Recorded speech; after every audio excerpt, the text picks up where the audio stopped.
नमस्कार and I welcome you all to world affairs. मैं हूं प्रशांत धवन। नाउ कुछ ही महीनों में पाकिस्तान में इलेक्शन होने वाले हैं और इलेक्शन से पहले पाकिस्तान के फॉर्मर प्राइम मिनिस्टर एक बड़ी रैली कर रहे थे एक बहुत ही इंपॉर्टेंट ओकेजन पे। आपको पता होगा कि 14 अगस्त को पाकिस्तान सेलिब्रेट करता है अपना इंडिपेंडेंस डे। तो 14 अगस्त को इन्होंने एक हॉकी स्टेडियम में अपने सपोर्टर्स को इकट्ठा कर दिया और अपने सपोर्टर्स को इकट्ठा करके यहाँ पर पाकिस्तान के फॉर्मर पीएम ने चला दी इंडिया के करंट फॉरेन मिनिस्टर की वीडियो और ये कहा कि ये देखो, ये है एक ऐसा मंत्री जो एक इंडिपेंडेंट सॉवरन कंट्री को बिलोंग करता है ना। मैं चाहता हूं जो ये वीडियो है ये आप देखें। अब मैं आपको दो मुल्कों के फॉरेन मिनिस्टर्स दिखाना चाहता हूं। पहले हिंदुस्तान का फॉरेन मिनिस्टर, उसको हुक्म दिया, उसको कहा कि जनाब आप रूस से तेल ना खरीदें। अब ये गौर से सुने, हिंदुस्तान अमेरिका का स्ट्रेटेजिक एलाय है। हमारा कोई अमेरिका के साथ अलायंस नहीं है, हिंदुस्तान अमेरिका का स्ट्रेटेजिक एलाय है। और उनको जब अमेरिका ने कहा कि आप रूस से तेल ना खरीदें तो उनके फॉरेन मिनिस्टर ने क्या कहा, ये देखें। By purchasing oil for national interest, India is being asked, are you funding this war? Tell me, buying Russian gas is not funding the war? I mean, why is it's only Indian money and oil coming to India which funds, but it's not gas coming to Europe which funds? I mean, I don't know, somewhere. I mean, let's be a little even-handed out here. If countries in Europe and the West and the United States are so concerned, why don't they allow Iranian oil to come into the market? Why don't they allow Venezuelan oil to come into the market? I mean, they've squeezed every other source of oil we have, and then say, okay, guys, you must not go into the market and get the best deal for your people. सुना, मैं जिनको समझ नहीं आया मैं समझाऊं। ना ये वाला पार्ट सबसे बढ़िया था, जिनको समझ नहीं आया उनको मैं समझाऊं। ये फॉरेन मिनिस्टर को उन्होंने कहा कि रूस से तेल ना खरीदो।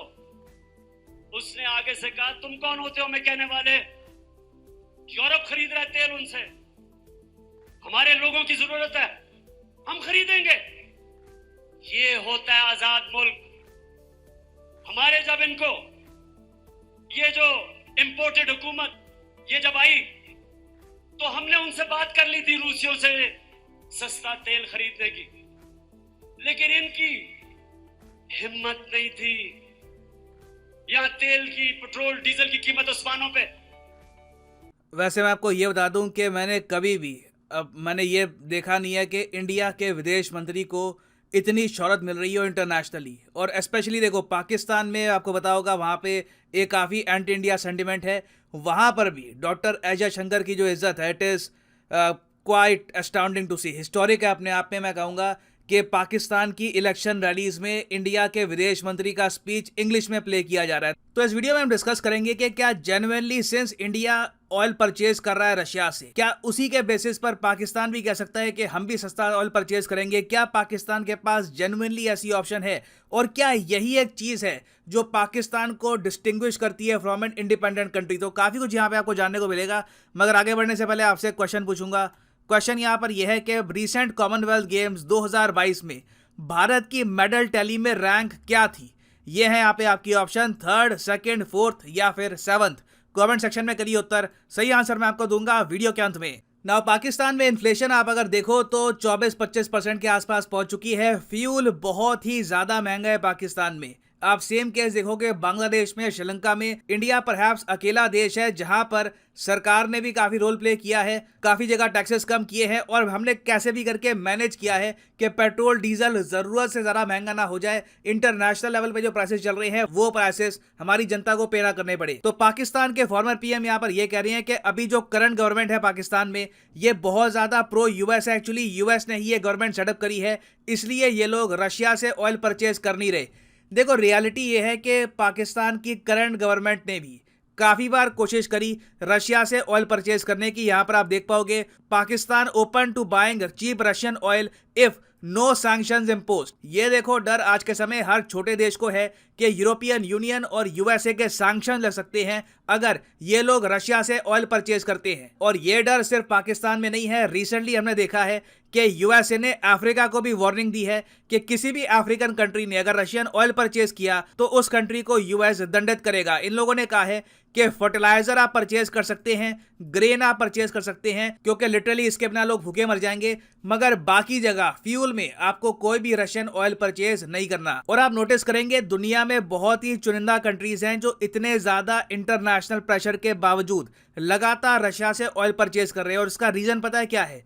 इंडिया एक मैसिव कंट्री है। अगर इमरान खान को जेन्युइनली समझना है कि पाकिस्तान आज के समय ऑयल क्यों नहीं परचेज कर पा रहा रशिया से, तो इसका रीजन ही है पाकिस्तान की सेपरेशन। अगर पाकिस्तान इंडिया का पार्ट होता आज के समय तो यहां पर भी इन्फ्लेशन ना होती, यहां के लोग भी एक इंडिपेंडेंट फॉरेन पॉलिसी एंजॉय कर रहे होते। ये बात आपको दुनिया भर में कॉमन मिलेगी। जो छोटे देश होते हैं, जो इकोनॉमिकली वीक कंट्रीज होते हैं, वो कहीं से भी एक इंडिपेंडेंट फॉरेन पॉलिसी चला नहीं पाते।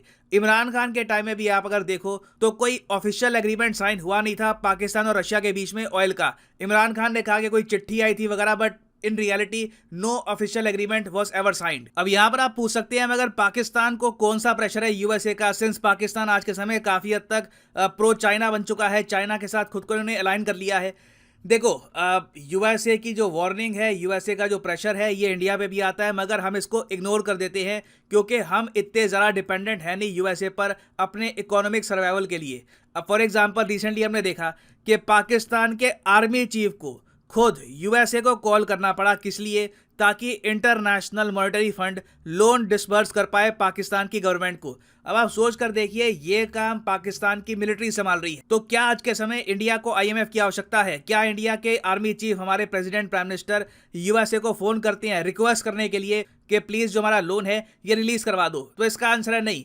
तो देखो, पावर में चाहे इमरान खान हो, पाकिस्तान में कोई भी हो, इनकी जो डिपेंडेंस है यूएसए पर बहुत हाई रहेगी और उस डिपेंडेंस की वजह से ही ये लोग रशिया का ऑयल परचेज नहीं कर पाएंगे। और अगर पाकिस्तान को जेन्युइनली एक इंडिपेंडेंट फॉरेन पॉलिसी चाहिए, जेन्युइनली ये लोग चाहते हैं कि इनके यहाँ भी डॉक्टर एस जयशंकर जैसे विदेश मंत्री आए, क्योंकि मैं आपको ऐसे बात बता दूं, देखो डॉक्टर एस जयशंकर साहब बहुत आर्टिकुलेट स्पीकर हैं, इंग्लिश बहुत अच्छी बोल लेते हैं, फॉरेन पॉलिसी में इनका बहुत एक्सपीरियंस है, मगर जो बातें इंटरनेशनल स्टेज पर जयशंकर साहब बोल पाते हैं उसका रीजन यही है कि एक मैसिव पॉपुलेशन, 1.4 बिलियन की पॉपुलेशन इनके पीछे है, एक स्ट्रॉन्ग इकोनॉमी इनके पीछे है, एक स्ट्रॉन्ग गवर्नमेंट इनके पीछे है, तभी जयशंकर साहब प्रॉपरली खुद को एक्सप्रेस कर पाते हैं वर्ल्ड स्टेज पर। तो पाकिस्तान को अगर जेन्युइनली इस टाइप की सॉवरेंटी चाहिए, इस टाइप की इंडिपेंडेंस चाहिए, तो सबसे पहले तो इंपॉर्टेंट ये है कि इनकी आर्मी को इनको काफी कमजोर करना पड़ेगा। जी हाँ, इनकी आर्मी इतनी स्ट्रांग है कि इनकी खुद की गवर्नमेंट के कंट्रोल में नहीं आती। अभी रिसेंटली देखा गया कि पाकिस्तान में एक लेफ्टिनेंट जनरल है फैज हमीद, जनरल बाजवा ने फैज हमीद का ट्रांसफर कर दिया ताकि यूएसए की गुड बुक्स में ये रह पाए। आप देखोगे पाकिस्तान में जो भी प्रो यूएस टिल्ट होता है ना, वो एक्चुअली इनकी आर्मी डिसाइड करती है। और इवन पाकिस्तान की जो कमजोर इकोनॉमी है उसका भी मेन रीजन इनकी आर्मी ही है, क्योंकि इनकी आर्मी इनके बजट का बहुत ही बड़ा पोर्शन अपने पास रख लेती है। और काफी बार पाकिस्तान की आर्मी पे ये भी आरोप लगे हैं कि इस बजट की एलोकेशन ये बहुत ही करप्ट तरीके से करते हैं। जो इनके हाई रैंकिंग ऑफिशियल्स हैं ये काफी बार इस पैसे को खुद यूज कर लेते हैं बाहर इन्वेस्टमेंट्स करने के लिए। आज के समय आप अगर जनरल बाजवा देखो पाकिस्तान के, इनके मिलियंस ऑफ डॉलर्स के निवेश आपको मिलेंगे यूएस में, वेरियस अमेरिकन कंपनीज में। तो जब इनके आर्मी जनरल की इतनी ज्यादा इन्वेस्टमेंट्स होगी बाहर के देशों में, तो ऑब्वियसली पाकिस्तान कभी भी एक इंडिपेंडेंट कंट्री नहीं रहेगा। तो इन रियलिटी देखिए, ऑयल एक बहुत ही छोटा फैक्टर है यहाँ पर।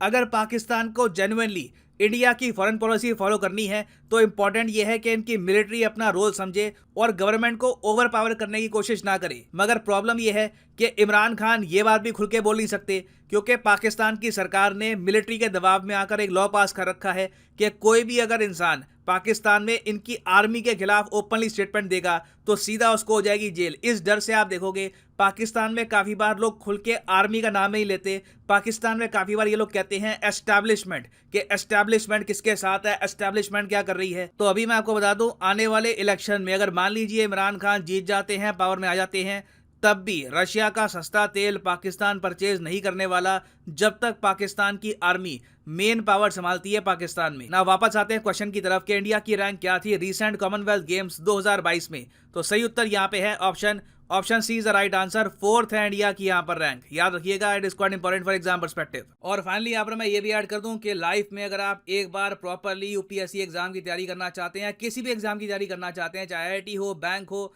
तो सिंपली जाइए कमेंट सेक्शन में आपको मिलेगी ये पिंड कमेंट और यहाँ पे आप परचेज कर सकते हैं the course of your choice. For example let's say आप प्रिपेयर कर रहे हैं फॉर यूपीएससी, क्लिक करिए यूपीएससी पर और यहाँ पे आपके सामने खुल जाएगा ये पेज और यहाँ पे आप परचेज कर पाएंगे UPSC course for 36 month as well. अगर मान लीजिए आप एक कॉलेज स्टूडेंट हैं, अभी आपके पास टाइम है 2-3 साल का आराम से यूपीएससी की प्रिपरेशन करनी है, तो 36 महीने का जो कोर्स है ये भी आप कर सकते हैं परचेज।